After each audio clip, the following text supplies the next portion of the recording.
компании, профессора Есенькина Бориса Семеновича, который мне сегодня звонил из Пекина. Он находится сейчас на Международном философском форуме. Сказал, что духовно с нами из-за улучшения и углубления контактов главной книжной площадки страны «Библиоглобуса» с Республикой Казань. У нас есть опыт франшизы. Магазин «Библиоглобус» есть в Челябинске. И мы надеемся, что мы установим более тесные творческие контакты, и «Библиоглобус» появится в Казани. А здесь, на главной площадке книжной, мы выстроим хороший стенд, посвященный лучшим писателям, деятелям, творческим людям, героям Республики Татарстан. Я желаю вам теплой дружеской встречи и надеюсь, что это будет только начало наших теплых партнерских отношений. Добрый день, уважаемые наши земляки, соплеменники. Сегодня действительно очень такая историческая дата для нас, для москвичей. Начинаются Дни культуры Татарстана в Москве. В течение 3 дней наши земляки, которые разные годы переехали в Москву или родились как москвичи, будут знакомиться с культурой нашего народа, с литературой, с писателями, с творческими коллективами, встречи с президентом, с мэром Москвы, Собяниным и так далее. Поэтому эти 3 дня будет большой праздник в Москве для наших москвичей, для гостей нашей столицы. Действительно, не зря мы вот этот вечер начали в таком камерном стиле, именно в одном из лучших больших книжных магазинов, вообще, я думаю, России в целом, Москвы. Здесь дух культуры, здесь дух народа, потому что представлены книги всех народов мира. Здесь чувствуется дух интеллигенции, московской интеллигенции, татарской интеллигенции, потому что здесь любители культуры, любители литературы, любители своей страны. И начинаем даже вот эту презентацию, не зря, вот, потому что вот эта книга Андрея Николаевича Ершова «Архитектура Казани» — это начало нашего первого проекта, потому что мы уже до того и сегодня с руководством магазина обсуждали. Эти проекты, они будут продолжаться в более глубоком, расширенном формате, потому что наши читатели, наши земляки, наши москвичи должны систематически знакомиться с литературой печатной. И, к большому сожалению, вот мы нажимали на кнопочки, искали наших авторов, республиканских татар, и, к сожалению, их труды, их произведения здесь до сих пор не представлены. Поэтому здесь мы уже исправляем эти ошибки. Значит, Таткнигиздат, представитель, уже сюда приехал, он уже ознакомился. Здесь мы пригласили сегодня председателя Союза писателей Республики Татарстан Данил Салихова. Это он уже, я думаю, поднимет всех наших, если не ошибаюсь, 1500 писателей, членов Союза писателей Татарстана. Здесь у нас присутствует народный поэт Республики Татарстан Роберт Минулин. Здесь у нас присутствует Ренат Мухаммадеев, редактор газеты «Татарский мир», который выпускается в Москве. Тоже один заслуженный писатель Татарстана и бывший председатель Союза писателей. Поэтому здесь наши интеллигенции. Поэтому мы гарантируем, что эти ошибки с вашей поддержкой мы исправим. Здесь, я думаю, можно будет в картотеке увидеть лучшие произведения нашего народа. На это мы очень надеемся.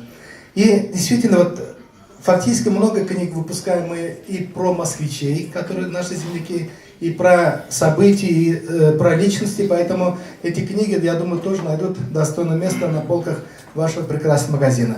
И сегодня вот я хочу подарить вот буквально книгу, значит, выпущенную, посвященную легендарному нашему военачальнику, вот буквально 23-го справили ему 95-летие, Махмуд Ага Гареев, это действующий начальник Академии военных наук. Вот такие книги должны здесь быть, о них должны знать представители всех национальностей.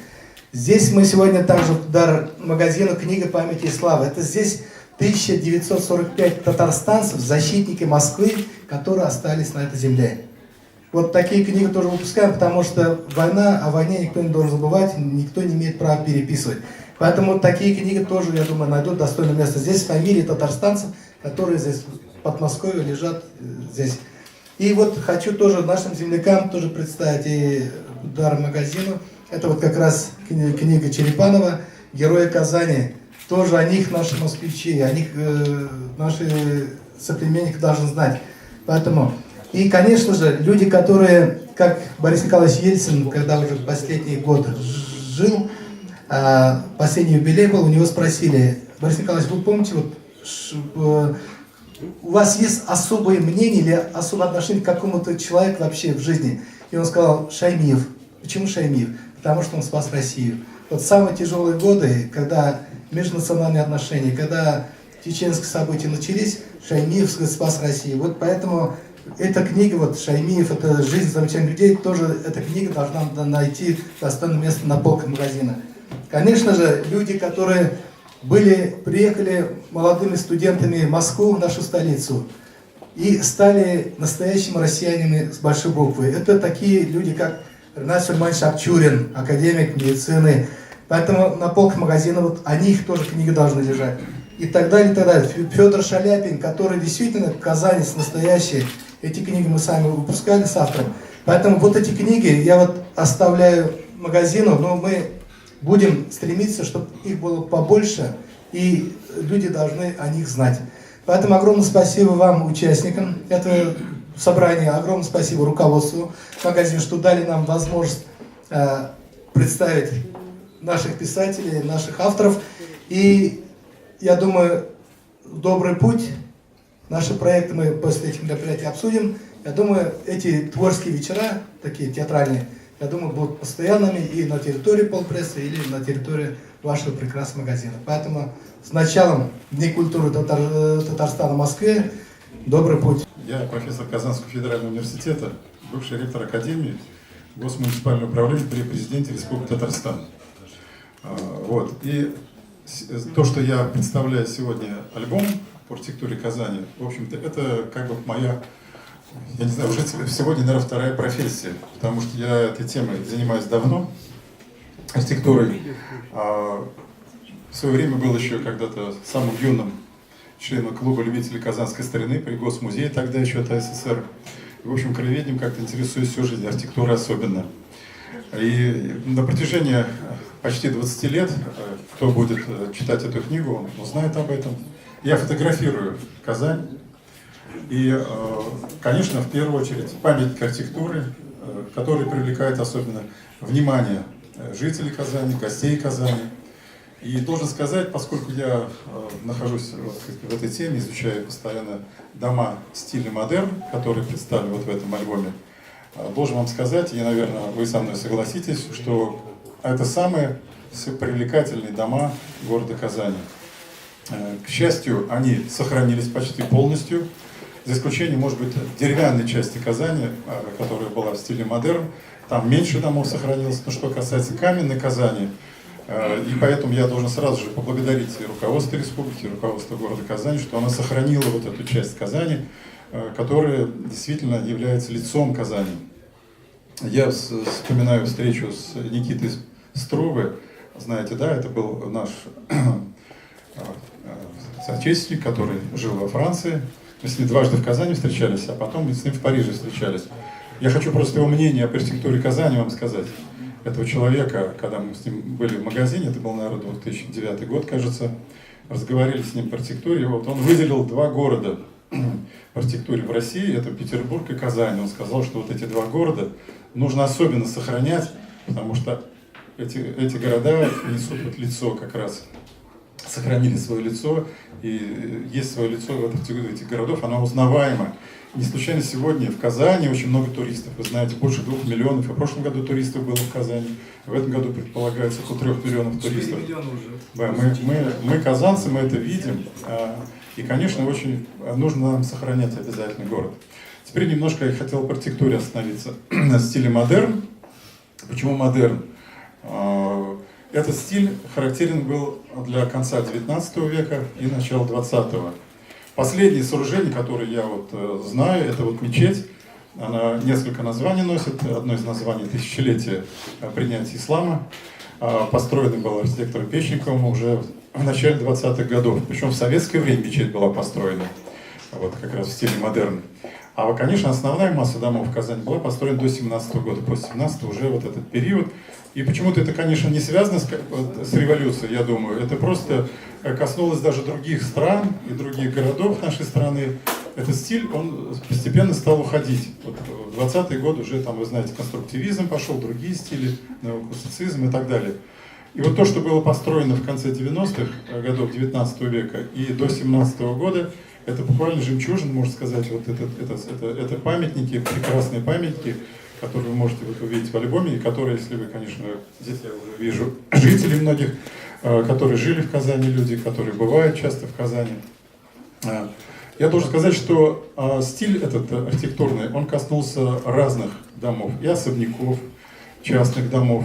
Причем интересно было, некоторые богатые люди, имевшие уже дома, допустим, там каменные или деревянные, двухэтажные или смешанные деревянные каменные дома, они перестраивали эти дома под модерн, вносили новые элементы, а некоторые просто сносили дома свои и строили новые дома в стиле модерн.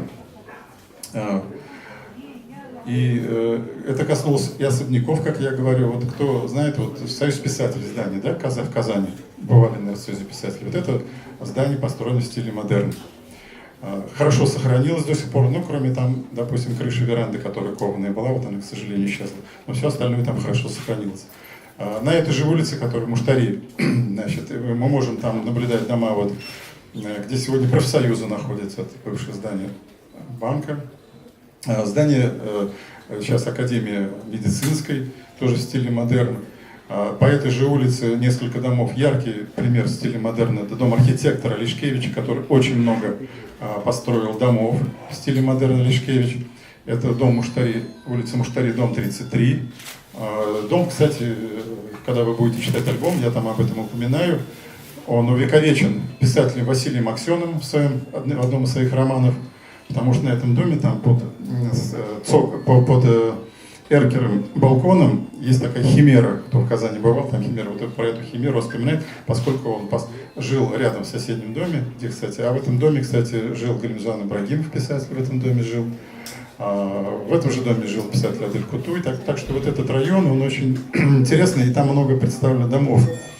Это я сейчас говорю в основном про особняки, но также много домов построено было гражданского такого назначения, учебного назначения, промышленного назначения. Вообще было грандиозное строительство в начале 20 века. Мы наблюдаем вот несколько зданий начальных училищ, их 7 было построено. Одно из них сегодня занимает консерватория на улице Пушкина. Это одно из зданий начального училища. Одно из зданий занимает 5-я школа на улице Волкова у нас. И одно здание начального училища занимает шахматная школа на улице Бутлерова. Это все они вот строились. И причем надо отметить, что вот не было такого типового какого-то проекта. Каждый проект был индивидуален. Мы можем наблюдать и по окнам, так сказать, по оформлению фасадов. И особенно, чем характерна вот Казань, в отличие, может быть, от других городов, это, конечно, богатое очень оформление металлической ковкой. Вы знаете, что под Казанью было село Чебоксар, где замечательные наши были мастера, кузнецы. Вот. И в основном вот оформление — это и навесы над входом, это и ворота замечательные, красивые, изумительные, это ограды и другие металлические украшения, причем они выполнены именно в стиле модерн, который отличает извилистых линий. Чем отличался вообще модерн от классицизма? Тем, что классицизм в конце 19 века казался архитектором, музыкантом, художником, писателем, поэтом, чем-то уже таким, знаете, очень рациональным, очень скучным. И хотелось привести какую-то живость вот во все это привести. Поэтому мы можем наблюдать вот извилистость линии, вот это, которое я говорил, кривизну. Окна уже не квадратные, а круглые, допустим, там, или вообще, как вот в особняке Мюрки, у него интересные рамы сделаны, очень интересные, извилистые. И также этот стиль, он также привнес, особенно в лепнину, растительные орнамент. Это мы можем наблюдать, допустим, по дому большая красный 52. Вот он в альбоме тоже очень представлен. Я очень люблю этот дом, особенно когда на закате он начинает освещаться. Там есть барельеф совы, там есть барельефы птиц, растительные различные элементы. И очень хорошая подсветка такая. Не знаю, думал ли архитектор, когда создавал этот шедевр. Кстати, архитектор этого дома неизвестен. Я так и не нашел, кто это архитектор этого дома. Вот. Но настолько получился хороший дом, красивый, с оформлением таким растительным, что действительно привлекает очень внимание.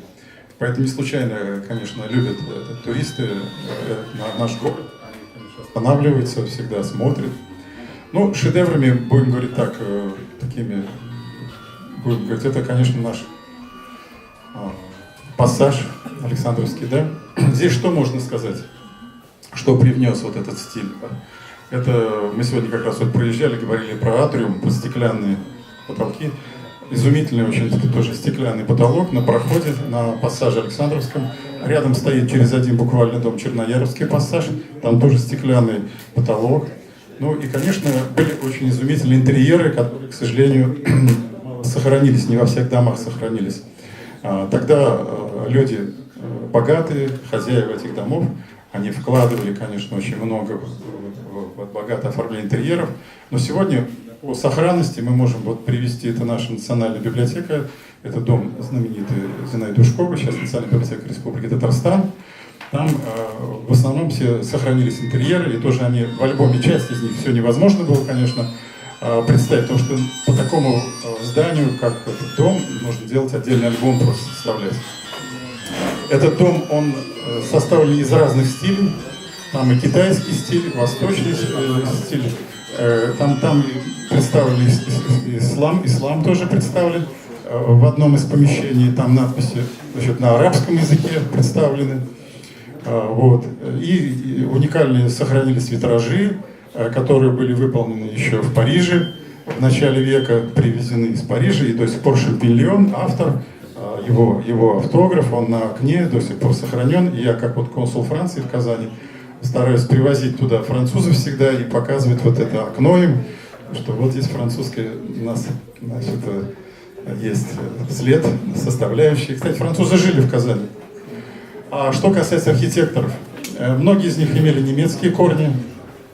Это и Руш, и Мюрки, и другие архитекторы. Было много очень архитекторов. Вот я так удивлен, хотя город вроде был не такой большой, да, чуть больше 100 тысяч жителей как бы было, но было много очень интересных архитекторов в то время было. И они действительно создали вот эти шедевры. Конечно, дома хранят свои тайны, хранят память о своих жителях и тех людей, кто работал позднее в этих зданиях. Я в своем альбоме постарался не просто дать фотографии этих домов и описать, потому что вообще это впервые сделано. Я не помню такого проекта, чтобы архитекторы вот описывали, что был такой альбом, что дом, архитектор. И обязательно писать. Мне даже, вот когда я консультировался с нашими историками архитектуры города Казани, они мне говорили об этом, что хорошо бы получить такой альбом, в котором не только дома, а вот сами фотографии домов, но чтобы было описание, кто строил, кто жил в этих домах. Вот. И что приключалось с этими людьми, потому что некоторые дома до сих пор несут тайну, какую-то определенную тайну о Чернояровском там пассаже, там, допустим, свои там есть, там что-то случалось с хозяином. Где-то в каком-то доме часы в какое-то время, как в доме Бренинга, останавливались там несколько раз, когда вот он женился, когда у него родился там сын. Я постарался в своей книге немножко это дать. На самом деле материала у меня, конечно, много. Я бы мог сделать больше альбом. Мне хотелось вот первый вариант этого альбома сделать более компактным, более читабельным, таким, знаете, более доступным для читателей восприятия. Вот. И поэтому в рамке 180 страниц я сделал этот альбом. Я думаю, что для начала, чтобы познакомиться вот с архитектурой в стиле модерн города Казани и с его обитателями, я думаю, что это достаточно. Вообще мысли такие есть, что сделать его больше. Уже есть интерес, кстати, европейских стран по этому альбому моих друзей во Франции. Они хотят тоже, но это надо отдельно, конечно, работать, это нужно переводить. Я думаю, что мы на татарский язык переведем, тоже этот альбом сделаем. Вот. Все это в перспективе, все это, думаю, что будет. Я очень благодарен сегодня полпрессу Татарстана. Мы с Раилем Калимуловичем очень давно знакомы. Вот. Встречались, когда мы месяц назад, и обсуждали еще пробник моего альбома. Вот. Я благодарен, что вот он выступил с такой инициативой в Дни культуры именно Татарстана в Москве представить этот альбом. Потому что мы представляем Казань здесь, представляем Татарстан этим альбомом, людей, которые здесь в этом альбоме тоже описаны. Вот. И также я благодарен руководству «Библиоглобуса». Мы с Борисом Есенькиным очень давно знакомы. Вот. У нас с ним очень теплые отношения. Я благодарен еще и потому, что мы с директором Таткнигоиздата на днях буквально обсуждали так сказать, выход сюда на «Библиоглобус» литературы с Эльдаром Камильевичем. И он сказал мне, что это не так просто вообще попасть в «Библиоглобус» сюда. Это нужно на самом деле. И хорошо, что сегодня мы здесь собрались, и у нас есть такое взаимопонимание между нами и между руководством «Библиоглобуса». Я думаю, что это сотрудничество продлится. И дальше. Хөрмәтле дуслар, хөрмәтле мәскәүлеләр, без сезне Татарстан халкы исеменнән, чын күңелдән шушы бәйрәмнең башланып китүе белән котлыйбыз. Уважаемые друзья, москвичи, очень знаменательно, что наше первое мероприятие Дней культуры и искусства Татарстана в Москве начинается именно вот здесь, среди книг. Нас слушают самые мудрые вещи на свете. Это книги. Один мудрец сказал, человечество в течение своего развития придумало две гениальные вещи. Первое – это книга, которая вмещает все человечество и ум человечества. И второе – телевидение. Книга дает человеку все знания, а телевидение, а сейчас, я думаю, можно добавить и интернет, отбирает у человека эту книгу. Все-таки отобрать книгу, думаю, это невозможно. Телевидение, интернет, конечно, много знаний дают, но эти знания бездушные. А у книг есть своя душа. И когда трогаешь книгу, когда держишь в руках вот эту живую книгу, чувствуешь, что ты разговариваешь с живым автором. У меня дочь библиотекарь. Многие годы работает в библиотеке. И я знаком со многими библиотекарями, и они говорят, с каждым годом немножко, но авторитет живой книги возрастает и возрастает. Я думаю, живая книга все-таки в конечном итоге победит. Я очень рад, что даже вот эта новая книга Андрея Николаевича Ершова презентуется именно здесь, у вас. И мне было очень огорчительно слышать слова нашего заместителя премьер-министра, что в этом магазине, оказывается, нет книг на татарском языке. И вот сейчас я хочу, и переводов нет, и хочется это сейчас чуть-чуть восполнить. Я бы хотел магазину подарить вот эту книгу Державина. Державин на татарском языке. Я являюсь первым переводчиком Державина на татарский язык. И хочу несколько слов сказать о самом Державине. Все знают, кто такой, они слышали и так далее, и так далее. А?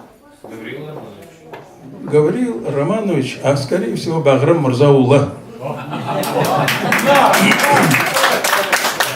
Его род начинается с времен Василия Темного. Во время Василия Темного Баграм Мурза, Ибрагим Мурза был крещен и получил имя Илья в православии. У Ильи было несколько сыновей. Сейчас я из своего предисловия прочитаю. У него были сыновья Дмитрий, Юрий, Нарбек, Акинф, Тегль.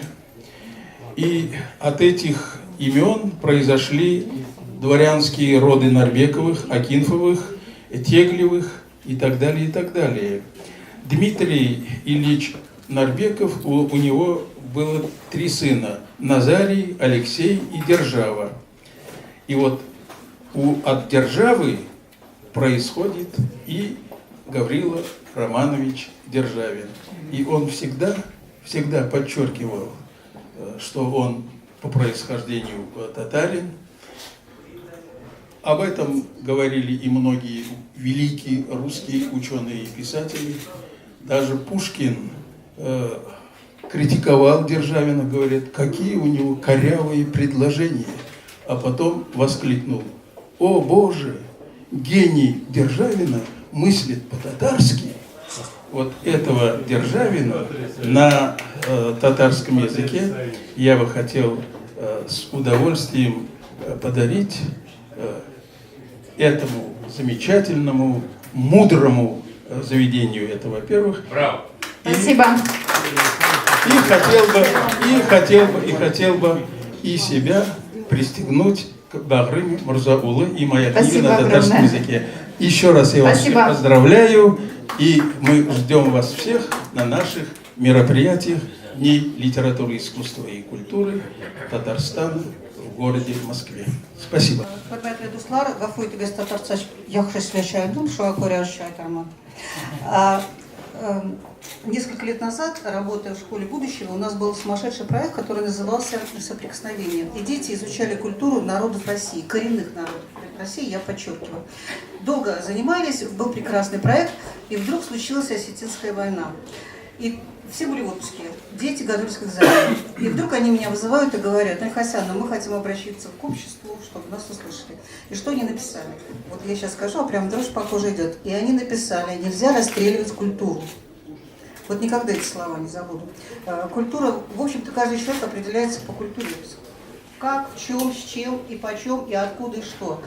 И если все это адресовано нашей молодежи, и если наша молодежь настолько адекватна и оригинальна и патриотична, то у нас есть завтрашний день. В связи с этим я хочу сказать, что хранителем, носителем в основном татарской культуры, будущей москвичкой, да, является все-таки Татарстан. Безумно благодарна вам за то, что вы делаете, привозите, передаете все контакты, все, что можно. Татарстан оказывает неимоверную поддержку и помощь.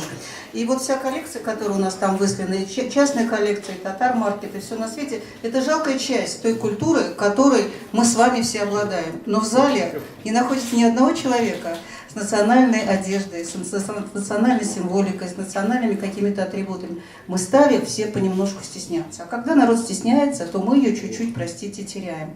И если там расстреливали откровенно оружием, то забывание – это уже расстрел втихую и надолго, если не навсегда. Вот простите за этот грустный немножечко мотив у нас сейчас.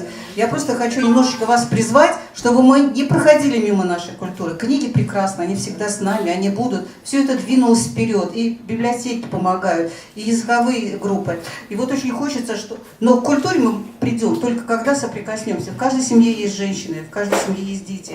Когда вы сделаете своими руками, а не купите за миллионы в магазине, это будет другое. Умирая, мама это подарит своим внукам и так далее, это будет другое. Кораны передают, книги передают. Вот все это надо хранить и делать. И я хочу обратиться, чтобы в татарском центре есть этот небольшой кусочек оазис татарский. Вы можете туда приходить и приводить своих детей, и мы потихоньку занимаемся. А сейчас песня о татарском костюме. Единственный у всех народов России, я так считаю. Самый прекрасный, самый красивый – это татарский костюм. Найдите, пожалуйста, мне один народ, у которого было бы такое разнообразие головных женских уборов. Не найдете. Начиная от колфака, тюбетейки и всего остального. Сапоги. Если вы возьмете валенки, если Вот, вы пожалуйста, возьмете... Вот фрагмент, да. Мы продемонстрируем это наглядно. Главное, все это многонационально, монументально, холодно снять. сняли, жарко одели. Колпак можно и так, и так, и так. Можно на плечо. Косы, женские косы. Так хочется, чтобы они вернулись. Так хочется, чтобы девушка шла и звенела монетами. А вышивка традиционная наша, это же луга. Вот все приходят на эту выставку и говорят, а какие гаммы цветов, а какие цветы. А цветы обыкновенные, наши полевые цветы. Ничего тут неизученного нету. А вышивка и казакин. Ну, казакин все мы помним по Соловьеву, который ведет наши политические программы. В том самом «Стоечка», да, это татарский казакин. Сейчас все ведущие, все великие актеры, шоу-бизнес переходят на это дело. Но я хочу спеть песню татарской тюбетейки, которая цветная маленькая. Помните 50-60-е годы? Да, шаровары, Никита Михалков, на голове тюбетейка и прочее. Но когда наши дедушки выходили на улицу в этих своих тюбетейках, холодно, они одевали шапку. Когда камзол был маловат, они одевали тулуп. На тулуп они одевали шапку.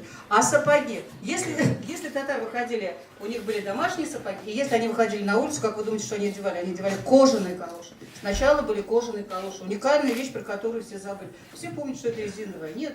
А если мы с вами проговорим про лыковую, про соломенную, про остальное, то, вы знаете, эта песня будет очень долгая. Я вас всех призываю, не забывайте ни костюм, ни наше искусство, ни на культуру. И очень хочется, чтобы татары мы узнавали не по глазам, не по именам, а еще потому, что мы не все. Рахмет Бекзов. Я очень люблю Казань и свою родину, поэтому я написала стихи «Татарстан менің туған яғым». Татарстан менің туған яғым, туған тілім менің Тукайдан, ис кетерлік күңел кесләрем, хезмәт сөйгән ғұрур халқымнан. Туған урамы менің туфанда, йөрәктәге моңнар сарадан, кыюлы бирүче җәлил булды, қан туганнар бар да Ходайдан. Адлы йөргән сукмакларымда санап бетермәстей байлык бар. Җир астында ята кара алтын, тугайларда сайрый моң тургай. Кала Казан безнең баш кала, матурлыгын карап хуш кала. Күңел җуярдай биек биналар, мәчетләре, театр, кинолар. Кезге булып зур су күләменнән, изге нурлар Себә халкына, тормыш хезмәт күрү кече бирә. Хыялый милләт барар юлына. Рахмет.